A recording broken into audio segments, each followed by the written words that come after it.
She's compromised. I think by going to Syria and basically backing, a brutal dictator there. I mean, Russian-controlled media called her a Russian asset. So I do think that we have a real deep concern whether or not she's a compromised person.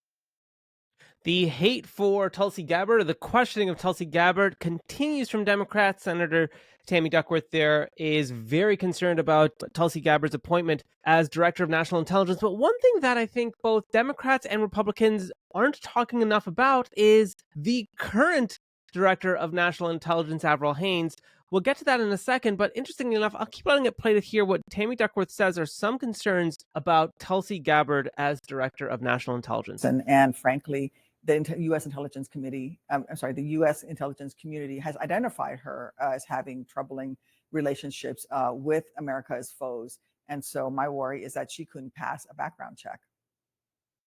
Hi, everyone. My name is Christopher. I'm the host of the Open Mind Show here on YouTube. So if you're liking my content, I'm trying to inject some form of political moderation in our hyper-politicized world today. If you're liking my content, definitely hit that like button, subscribe, share, comment, tell all your friends. Folks, when it comes to the Director of National Intelligence, we have to admit, CIA, foreign intelligence, there's some shady stuff that the United States does. And I think it does so as a global hegemonic superpower that in order to gather intelligence, sometimes you have to do things that are outside international law, and the Director of National Intelligence often has to be that person that has to atone for those methods.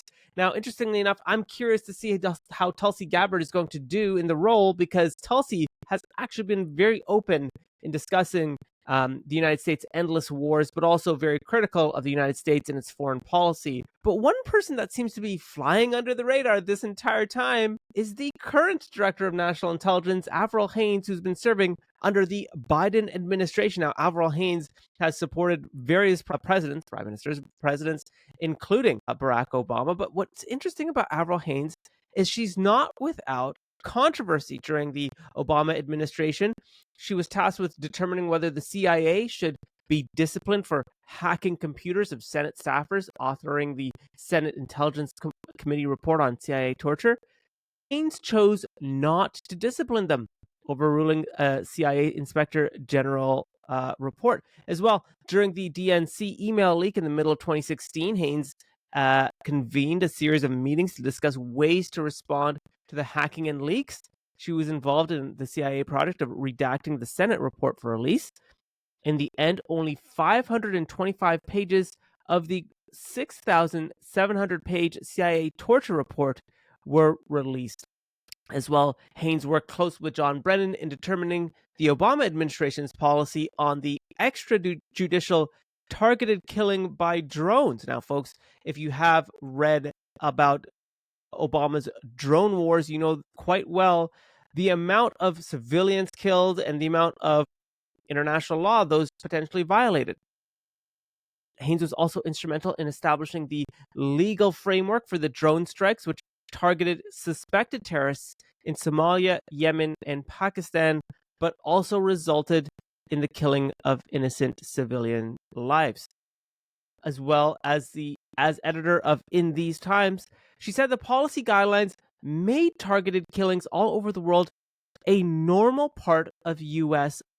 policy. Now, folks, I find this quite fascinating when it comes to the current Director of National Intelligence. And to be honest, folks, as I said at the outset, I do think when it comes to intelligence and intelligence gathering, there is something that I think the general public understands about gathering foreign intelligence that isn't always the nicest thing to do in the world. And there's perhaps a certain level of leeway that we allow the CIA, the Director of National Intelligence, to have in collecting data when it comes to the national security of the United States people. But that said, it's interesting to see that the criticisms towards Tulsi Gabbard by Democrats is not also reflected towards Avril Haines. And of course, this is done for political reasons. Perhaps they don't want to criticize Avril Haines because she has supported both Obama and Biden. But that said, it's interesting that that's not being talked about. And let's remember, Haines supported John Brennan's decision not to discipline CIA officers who destroyed videotapes of interrogation sessions. These tapes contained evidence of enhanced interrogation techniques, and critics have argued that this decision allowed the CIA to avoid accountability and potentially shield key details from the public and legal scrutiny.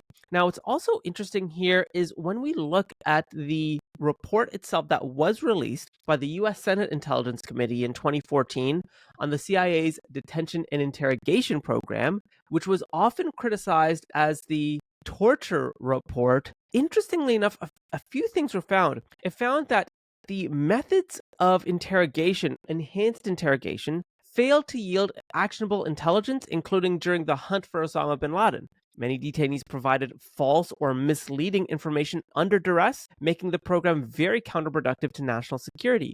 It violated U.S. law, treaty obligations, and fundamental American values. The CIA's own internal documents contradicted claims that these methods were essential or effective. And the CIA reportedly provided inaccurate and incomplete information to the White House, Congress, and the public, overstating the effectiveness of the program.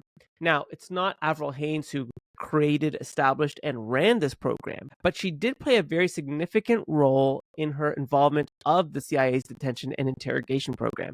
First, she actually did have legal and policy oversight. During a time when the post 9/11 policies were happening, while she didn't create or direct the program, she did have to deal with the legal consequences in the aftermath, and again, choosing not to release certain amounts of information. She reviewed policies and operations, issued issues related to transparency and accountability, as well not to discipline CIA personnel who destroyed evidence as well. As well, she managed relationships between the White House and Senate intelligence and the CIA during the 2014 Senate report, and the report detailed the abuses and the lack of efficacy. However, she has mentioned that ending enhanced interrogation techniques is in fact something that the US is pursuing, and that aligns with legal and ethical standards as well. So what's interesting with Avril Haines, currently as the Director of National Intelligence, she too has a very checkered past when it comes to U.S. Intelligence gathering. And it's curious to see many Democrats turning a blind eye. And I wouldn't say just Democrats. There have been Republicans as well who have turned a blind eye somewhat. Perhaps maybe it's because they know that there is benefit from the information that has been gathered, and there's benefit from not sharing a lot of information from the CIA from these reports. So that's why I'm very interested to see Tulsi Gabbard as the Director of National Intelligence, because Tulsi, I think, will have a much more critical eye on the CIA and its policies. I'd be curious to know if Tulsi will retroactively release information from what happened post-9, as well as other conflicts from the United States in years past, because I can understand the machination of government and why they would not want that to be allowed publicly. I could also see many Republicans being in favor of not allowing this information to be out there. So again, like I've said in previous videos, Tulsi Gabbard to me is the ultimate wild card to the Trump administration, specifically in his cabinet, because Tulsi has a very, very critical perspective of government writ large. And perhaps this is why many Democrats are very skeptical or scared even of Tulsi coming in as Director of National Intelligence. But I'd love to know what you think about this. Let me know what you think in the comment section below. Do you think more information should come out on Avril Haines and her role in the post 9/11 policies? And do you think her record should also be scrutinized? Or do you think that the Director of National Intelligence, by its nature and by its position, just generally has a tough position to be in?